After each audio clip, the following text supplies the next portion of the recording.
बंगाल में हिंदुओं पर हो रही हिंसा पर चुप क्यों है विपक्ष? गुस्साए बीजेपी प्रवक्ता ने पूछा, मुंह में दही जमा है या बिजली कनेक्शन कटा है? हमारे देश के नेताओं की एक खासियत है, जैसे जैसे चुनाव नजदीक आते हैं ना, वैसे वैसे वो जनता के प्रति न जाने क्यों बहुत ज्यादा केयरिंग होते चले जाते हैं। उन्हें अचानक से पिछड़ों की, दलितों की, मुसलमानों की चिंता सताने लगती है। फिर उनके लिए बड़ी बड़ी घोषणाएं कर दी जाती हैं और जैसे ही चुनाव बीतते हैं फिर तो रंग बदलने के मामले में इन नेताओं से गिरगिट भी शर्मा जाए। वैसे चुनाव आते आते कम से कम दलितों, पिछड़ों, मुसलमानों को लेकर बात तो होती है, बाकी बचे हिंदुओं का क्या? वो तो न किसी के चुनावी एजेंडे में होते हैं, न चुनाव से पहले न ही चुनाव के बाद।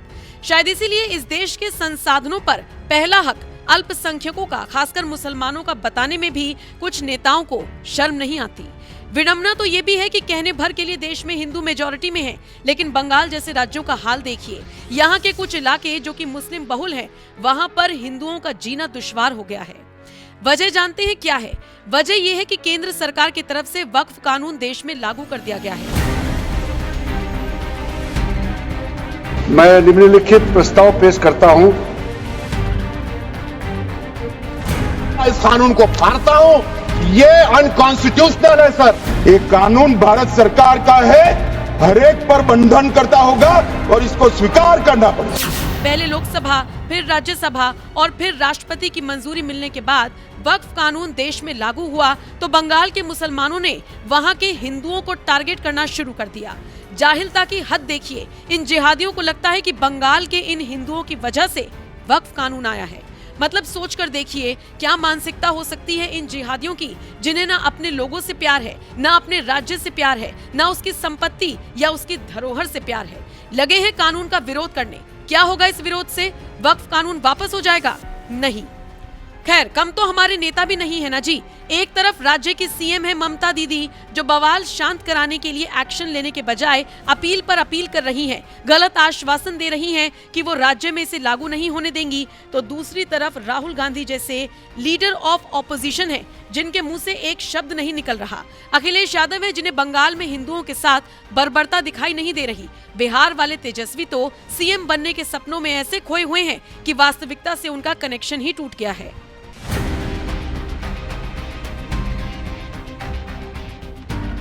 ऐसे ही दिग्गज नेताओं को अब बीजेपी प्रवक्ता शिवम त्यागी ने जमकर खरी खोटी सुनाई। उन्होंने पूछा है राहुल गांधी से सवाल कि भाई 99 सीटें मिली थी आपको, कहां हैं आप? एक ट्वीट तो कर दीजिए।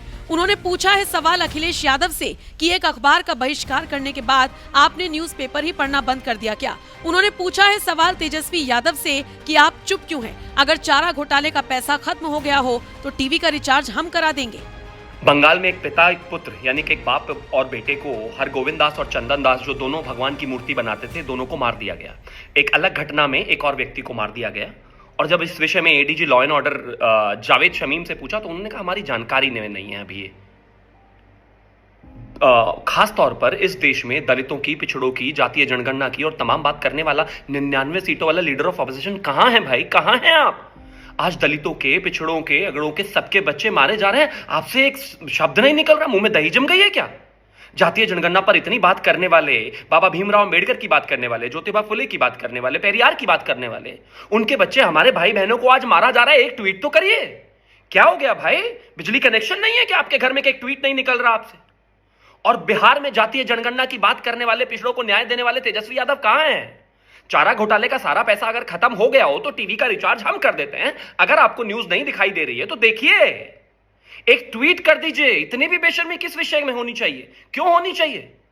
लीडर ऑफ ऑपोजिशन है, न्याय की बात करते हैं, आप जातीय न्याय की बात करते हैं, वहां पर पिछड़ों की ही जान जा रही है, एक शब्द नहीं निकल रहा। और अखिलेश यादव जी, दैनिक जागरण बैन क्या आपने? मुझे लगता है अखबार ही पढ़ना बंद कर दिया। कहे तो हम भिजवा देते हैं आपके घर पर। अखबार पढ़िए, टीवी देखिए और देखिए पीडीए का क्या हाल है वहां पर, पिछड़ा दलित का क्या हाल है। एक शब्द नहीं निकल रहा आपका। सच तो यह है कि आपको सिर्फ अपनी राजनीति चमकानी है पिछड़ों के नाम पर।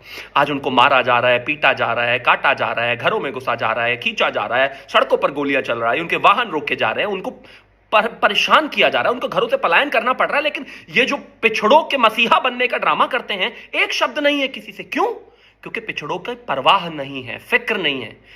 ट्विटर उठाइए, एक शब्द तो लिखिए कम से कम इसके विषय में। देश में कोई राज्य के ऑपोजिशन लीडर हैं, कोई देश के ऑपोजिशन लीडर हैं, लेकिन जैसे ही कोई विशेष समुदाय का विषय आता है एकदम चुप, सुई पटक सन्नाटा। इसी बयान को शिवम ने अपने सोशल मीडिया पर शेयर करते हुए लिखा, राहुल गांधी, अखिलेश यादव और तेजस्वी यादव के घर में बिजली, अखबार और टीवी का कनेक्शन कट गया है, जिसकी वजह से ये जाति आधारित राजनीति के धुरंधर ट्वीट नहीं कर पा रहे, बंगाल के दलितों, पिछड़ों पर कुछ नहीं कह पा रहे। ये अंबेडकर, फुले, पेरियार किसी के मानने वाले नहीं हैं, सिर्फ कुर्सी चाहिए इनको। वैसे सवाल तो जायज है कि आखिर नेता प्रतिपक्ष चुप क्यों हैं? जाति जाति की बात करने वाले, दलितों, पिछड़ों को आगे बढ़ाने का दम भरने वाले अब चुप क्यों हैं? शायद इसीलिए क्योंकि यहाँ पर हिंदुओं के साथ बर्बरता हो रही है। अभी किसी और धर्म के लोगों के साथ कुछ हुआ होता ना, तो हाय तौबा मचाने सबसे पहले यही नेता आते। हद तो तब हो गई जब इस मामले से ओवैसी जैसे नेताओं ने भी दूरी बना ली और कह दिया कि मैं बंगाल सरकार का ऑफिशियल स्पोक्स पर्सन नहीं हूँ। देखिए, मैं वेस्ट बंगाल गवर्नमेंट का स्पोक्स पर्सन नहीं हूँ ईश्वर रेड्डी साहब, अनफॉर्चुनेटली। नहीं, मैं किसी गवर्नमेंट का भी स्पोक्स पर्सन नहीं हूँ। मैं अपनी पार्टी की तरफ से ये बात करने के लिए आया हूँ, और वेस्ट बंगाल की जो सरकार है उनके पास कॉम्पिटेंट लोग हैं, और मुझे यकीन है कि वो कॉम्पिटेंट लोग आपके सवाल का बेहतरीन जवाब दे सकते हैं। और आपको सिर्फ एक टेलीफोन कॉल करना है उनको, आप कॉल करो, बोल देते आप। हाँ हाँ हाँ, एक बात सुनिए, मेरे को मालूम था आप पूछेंगे बात, क्योंकि आपने आपके ऊपर के लोग बोले आपको, मेरे कहीं जा रहे तो पूछो बोल के। हम ये पूछ रहे कि जो डेमोलिशन हो रहा बुलडोजरों से, कभी उसका भी तो चला दो तुम्हारे चैनल पे। अरे कहां चला है बाबू? एक पूना महाराष्ट्र में एक गरीब की झोपड़ी थी, इंडिया पाकिस्तान का क्रिकेट मैच हुआ, कोई झूठा इल्जाम लगा दिए कि वो एक 14 साल का बच्चा कुछ नारा लगाया, उसको बुलडोजर लगा के तोड़ दिए। अभी उसका भी तो पूछ लो प्यारे। वायलेंस को हम कंडेम करते आए, कंडेम करते रहेंगे। मैं अभी आपको बोला कि प्रोटेस्ट होना और पीसफुल होना, किसी भी किस्म का वायलेंस जो होगा वो कंडेमनेबल है। वायलेंस नहीं होना चाहिए, पीसफुल प्रोटेस्ट होना चाहिए। अब भले ही ये सारे विपक्षी दल के नेता हिंदुओं के साथ बंगाल में हो रही बर्बरता पर दूरी बना रही हों, आंख मूंद कर बैठ गए हों, लेकिन इसी कड़ी में उत्तर प्रदेश के फायर ब्रांड मुख्यमंत्री योगी आदित्यनाथ ने क्या कुछ कहा, ममता बनर्जी को किस तरह से घेरा, आइए उसी बयान को सुनिए। और हाँ, बाद में इस खबर पर आप क्या राय रखते हैं, कमेंट करके अपनी राय हमें जरूर दीजिएगा। ये व्यवहारिक धरातल पर भी दलित और वंचितों का अधिकार छीनने के अधिकारी होते हैं। आप देखते होंगे कहीं दलितों की झोपड़ी पर, उनकी जमीन पर कब्जा करने वाले कोई लोग होंगे तो इन्हीं दलों से जुड़े हुए लोग होंगे। ये सर्वाधिक कब्जा करते हैं। और ठीक बात है कि सरकार का डंडा है, सरकार उनको ठीक भी करती है, दुरुस्त भी करती है, कि जिससे वे लोग गरीबों की, वंचितों की जमीनों पर कब्जा न कर सके। लेकिन फिर भी उनके द्वारा किस प्रकार के राग अलापे जाते हैं, हमें आश्चर्य होता है। ये वही राज्य है और ये देश वही देश है जिस देश में वक्फ के नाम पर लाखों एकड़ लैंड कब्जे की गई है, और उनके पास कोई कागज नहीं, कोई राजस्व रिकॉर्ड नहीं, और राजस्व रिकॉर्ड नहीं तो सभी को वापस लेने की कार्रवाई, जब ये संशोधन विधेयक संसद में पारित हुआ है और अब इस पर कार्रवाई हो रही है, तो इसके लिए हिंसा भड़काई जा रही है। हिंसा में आपने देखा होगा कब पश्चिमी बंगाल में मुर्शिदाबाद 3 हिंदुओं की निर्मम हत्या हुई, उनके घरों से खींच करके उनकी हत्या हुई। और ये सब कौन है? ये सभी वही दलित हैं, वही वंचित हैं, वही गरीब हिंदू हैं, जिसको इस जमीन का सर्वाधिक लाभ मिलने वाला है, सर्वाधिक लाभ मिलने वाला है। ये लैंड राजस्व के रिकॉर्ड में फिर से आएगी तो एक गरीब भी हाई राइज बिल्डिंग का, मल्टी स्टोरी बिल्डिंग का लाभ उठा पाएगा, उसको भी वहां अच्छे फ्लैट सरकार बना करके उपलब्ध करवा देगी।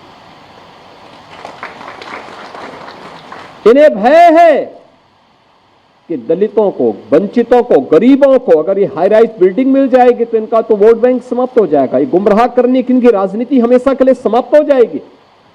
इसलिए लोग हिंसा भड़का रहे हैं, हिंसा का रास्ता अपना रहे हैं। आप देख रहे होंगे सिटीजनशिप अमेंडमेंट एक्ट पारित होने में जिसका लाभ सर्वाधिक पाकिस्तान, बांग्लादेश या अफगानिस्तान में जो वंचित हिंदू था, दलित हिंदू था, उनको भारत की नागरिकता देने का काम, जो किन्हीं कभी भी भारत में आए थे, 5 वर्ष पहले आए थे, उनको जब नागरिकता देने के कार्यक्रम को प्रधानमंत्री मोदी जी ने आगे बढ़ाया, इन्होंने पूरे देश के अंदर आंदोलन शुरू कर दिया, अभियान चालू कर दिया, बड़े बड़े आंदोलन किए, तोड़फोड़ की, आगजनी की, लेकिन सरकार ने भी दृढ़ता के साथ उसका सामना किया और सामना करते हुए आज इस नागरिकता देने का कार्यक्रम प्रारंभ किया है।